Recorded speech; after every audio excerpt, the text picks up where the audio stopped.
Today on whathifi.com we've got a bit of an exciting one for you. The PlayStation 4 is in the building. It is a prototype, so we won't be able to show it you in action, but it is the final build, so we know exactly what you'll be pulling out of the box come its UK release date on the 29th of November. So what's underneath the hood of this rather black angular casing? Well, there's an 8-core processor and 8GB of RAM. It's actually more like a PC architecture than a traditional console, with a PC-esque AMD Radeon graphics engine. To look at, as you can see, there's no curved edges, it's all angles and straight lines, and it'll be available, to begin with at least, just in black. It can sit horizontally, so it'll fit just under your TV, or alternatively, you can stand it up vertically.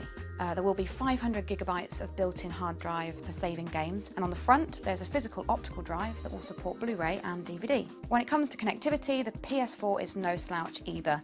There's an Ethernet connection for hardwiring your router, or alternatively, there's built-in Wi-Fi too. Bluetooth 2.1 is also on board, and HDMI, analog AV, and an optical digital output too.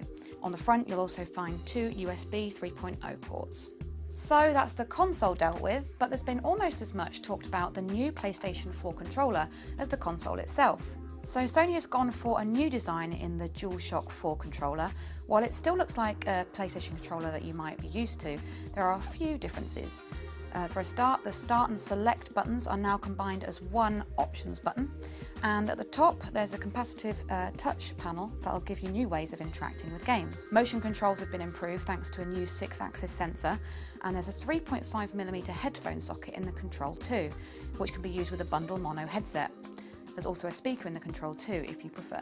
Each DualShock 4 controller has a light bar in it, with different lights for different controllers, to help with recognising who's who when you're playing multiplayer. It'll also be used in games to display information, so it might turn red when you're low on health, for example.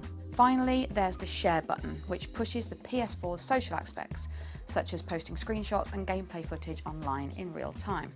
Definite audio specs are a little low on the ground at the moment, but it seems it will certainly have Dolby True HD and DTS HD master audio support for Blu-ray playback. So what about the games? Well, we know that it won't be backwards compatible with PS3 gaming discs, but streaming older titles will be possible in the future. Downloading games from the PlayStation Store will be a big part of its charm, and you won't even need to wait for it to finish downloading to start playing. Sony has said there are over 140 games in development for the next-gen console, with 100 promised within the first year. Expect exclusive PS4 titles like Drive Club, Killzone Shadowfall and Knack to be available at launch, with plenty more from the big-name developers due in 2014. Excited? Well, you should be.